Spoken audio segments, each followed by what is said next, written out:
Bonjour mesdames et messieurs, bienvenue sur ce numéro. Hugues Tati a le plaisir de vous faire entendre la voix d'une des étoiles de la République du Congo. Ninos Ngwama, prophète, coach pluridisciplinaire, ambassadeur de la paix, écrivain, président du groupe international Coach Enseigne et initiateur de la plateforme Femmes Spéciales.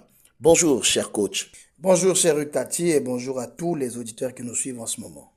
Après plus de 9 ans de dur labeur, nous sommes à l'orée de la 10e édition Femmes Spéciales. Quel est le message qui porte cette 10e édition? Vous savez, Mahatma Gandhi disait que la plus grande satisfaction de notre existence doit venir de nos réalisations.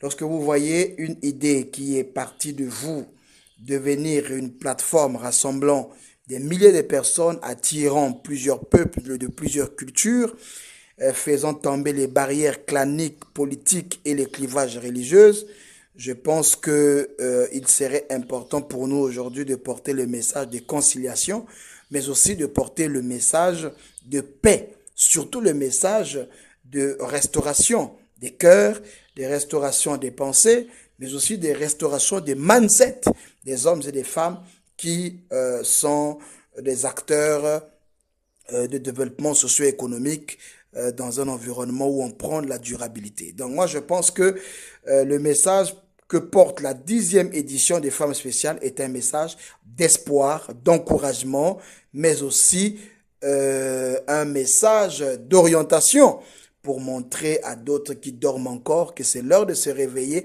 parce que ce que chacun fait compte pour développer notre environnement. Coach, quel est votre plus grand challenge derrière cette plateforme de Femmes Spéciales? Chaque jour est un challenge, chaque jour qui passe, c'est des nuits quelquefois perturbées parce que nous avons choisi de mener cette bataille. Pour moi, Femmes Spéciales n'est plus qu'une simple conférence, mais un combat, une cause. Nous nous sommes engagés aujourd'hui depuis plus d'une décennie pour la cause du leadership féminin. Barack Obama disait, on reconnaît un leader par sa capacité à tirer les gens de la boue, sinon dans la boue. Quand quelqu'un est dans la boue et que vous avez la capacité de le sortir de la boue pour le présenter au monde, vous êtes un leader confirmé et la Bible dit que les résultats font cesser les contestations. Donc aujourd'hui, le challenge c'est celui de voir des femmes qui sont dans la boue être à la table des grands, des femmes qui sont derrière les rideaux, monter sur des podiums, des femmes qui n'étaient pas attendues, sinon qui n'étaient attendues que par leurs maris et leurs enfants, être attendues par l'humanité. Donc, aujourd'hui, pour nous, le challenge, c'est celui de la construction des femmes au profil qui répondent aux attentes de l'humanité. Et le monde a été mis dans un état d'attente légendaire. Il faut des hommes et des femmes comme nous qui devront venir, ayant compris la nécessité de pouvoir booster les femmes. Donc, aujourd'hui, le challenge, c'est celui de sortir les femmes du chaos, relever celles qui sont tombées, valoriser celles qui se battent, mais aussi encourager celles qui sont dans l'informel pour leur dire, vous avez beaucoup fait, encourager celles qui sont en politique, encourager celles qui sont femmes religieuses, femmes prédicatrices, femmes d'église, femmes épouses, femmes célibataires, femmes veuves, femmes divorcées. C'est de les encourager à comprendre que la vie, elle est faite de challenges. À un certain moment, on s'arrête, on prend du recul, mais après, on saute pour le bon. Quelle est la particularité pour cette 10e édition Femmes Spéciales, Braza? C'est une très belle question. La particularité de cette année, c'est la diversification, la diversité. Nous nous apprêtons à vivre une conférence qui ne se ressemble à aucune autre de toutes les éditions, mais aussi qui va être un peu différente des conférences beaucoup organisées de part et d'autre. Une conférence riche en couleurs et riche en contenu, parce que le thème déjà en lui-même est révélateur. Célébrons les efforts des femmes et l'innovation. Pourquoi nous devons célébrer les efforts des femmes? Parce que la femme d'abord est le lieu exact de la naissance de tous les hommes. En fait, il faudrait que le législateur change le lieu de la naissance des humains. Dans les actes de naissance, ça ne devrait pas être Makelekele, ça ne devrait pas être Louandjili, ça devrait être Maman. Parce qu'on est tous nés des femmes et nous sommes nés des femmes. Et ces femmes qui nous ont mis au monde sont pour nous des repères, des repères et des grands repères. Cette année, nous voulons mettre la femme à l'honneur, encore une fois de plus, pour ses nombreux efforts. Ces femmes qui, quelquefois analphabètes, mais qui n'ont aucun enfant dans la rue, ces femmes qui, à travers de leur éducation et de leur rigueur, ont bâti des familles, élevé des familles, qui parfois avec l'informel, vendant que le manioc ou les arachides, ont envoyé des enfants à l'école qui sont devenus des cadres qui dirigent des États. Alors ces femmes devraient être vues avec une véritable appréciation. Elles devraient être célébrées, pour ne pas dire que nous célébrons les femmes à la place de Dieu. Non, Dieu, lui, les glorifié. Mais les talents et les œuvres sont célébrés, ça veut dire sont louangés. Et donc, à un certain moment, cette année, nous voulons que la particularité des femmes spéciales soit le contenu. Le contenu, mais aussi la qualité des invités. La qualité du lieu, mais la qualité aussi des panels. Par exemple, je prendrai un panel comme la batterie juridique derrière l'entrepreneuriat. Très peu de personnes savent que la loi nous croise ou nous rencontre derrière l'entrepreneuriat, que le droit nous croise et nous rencontre derrière l'entrepreneuriat. Il ne suffit pas d'avoir des idées pour entreprendre, mais il faut aussi avoir une connaissance basique du droit pour mieux entreprendre. Parce que dans l'entrepreneuriat, il y a ce qui est civil. Dans l'entrepreneuriat, il y a ce qui est pénal. Dans l'entrepreneuriat, il y a beaucoup de choses aujourd'hui qui devraient être connues des entrepreneurs, car quand vous entreprenez, si vous ne connaissez pas la loi, vous allez tomber dans le panneau de la justice et beaucoup côtoient la prison, beaucoup ont fait la prison parce qu'ils ne connaissaient pas exactement quel était le contenu sur la batterie juridique qui se cachait derrière l'entrepreneuriat. Non seulement la batterie juridique qui se trouve derrière l'entrepreneuriat, mais la batterie juridique derrière les carrières. Les gens aujourd'hui, on retrouve beaucoup de cadres de l'État finir derrière les barreaux. Pourquoi? Parce qu'ils ignorent la batterie juridique qu'il y a quand vous faites carrière. Carrière professionnelle, carrière pastorale, carrière musicale. Combien n'ont-ils pas fini derrière les barreaux pour avoir enfreint à la loi, mais dans leur secteur d'activité? Ils n'ont pas été bandits dans la rue, ils n'ont pas été mercenaires, mais ils ont été confrontés à des actes liés au droit qu'ils ignoraient, et voilà que la loi les a rattrapés. Donc, il y a ce type de sujet, mais aussi un moment fort, c'est le côté spectacle de l'événement, parce que dans cette conférence, nous célébrons 10 ans, mais nous allons vivre un événement inoubliable, avec la participation des grandes stars de la comédie